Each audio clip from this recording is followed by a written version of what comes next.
Okay guys, in this plan, it's just a standard ranch style and it's got a bonus room on the upper level. So I'm going to show you how easy it is to measure a bonus room. We're going to start off with the width across, put our tape measure right up against the wall, try to measure as straight as we can across. And our measurement is 10 feet and 9/10. And we'll talk about that more in just a minute. All right, so we've got the across measurement. Now, in this particular case, this door opens up to attic space. So the wall really, the finished square footage stops right here. So we're going to start on this finished wall and measure to the other end of the room. All right, and that gives us 21/6. Now what are we going to do? We have a 21/6 measurement, which is going to turn into a 22.6 measurement. Remember what you have to do. We're counting the upstairs space just like the downstairs space. You're including the width of the exterior walls.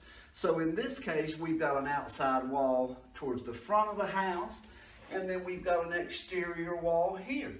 So we're adding 5/10 of an inch for each side. On this side, we have a 10.6 measurement, and now that's going to turn into an 11.6 measurement. So we've got the wall from here, we're adding 5/10 of an inch for that exterior wall, 5/10 of an inch for that exterior wall.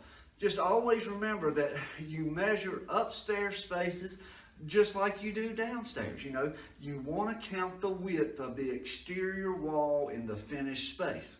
Now, another thing on bonus rooms that a lot of people miss is you also have to count the stairs. That is finished square footage on both levels. Now, it may be, 25, 35, 40 square feet, whatever the case may be, but that's finished square footage that gets counted according to the ANSI measurement standard. Now, in this case, we measured the wall all the way to this door, and the door to the stairs goes to here. So I've got to take that measurement first, which is 2.4. Now we're going to open the doors to the staircase, and the 2.4 measurement has to be deducted from here. So I've already kind of marked my spot here. So this is 2.4. So what I'm going to do is start my new measurement right at the 2.4 and measure the width, which is 8 feet down, and we're going to measure across. All right, that is 3.3 across. All right, that 3.3 across, same thing. We're going to count both exterior walls for the 3.3. For the 8 feet down, we're not going to do that. We've already included that space here, measuring the bonus room, and the rest of the steps, that's not an exterior wall. It's interior space, so we're not going to add for that. But just remember, when you're measuring these bonus rooms, especially when it's like this, it's basically a simple rectangle. Take the measurements across, length and width, and just remember to add that space for the exterior wall. And maybe you'll give your clients a little bit of extra square footage. Okay guys, let me show you what I'm talking about on the stairs. The stairs, remember, these walls are going to be the same principle as the rest of the finished space, and we're going to include exterior walls. So if I've got finished space that measures across, in this case it is 3 feet.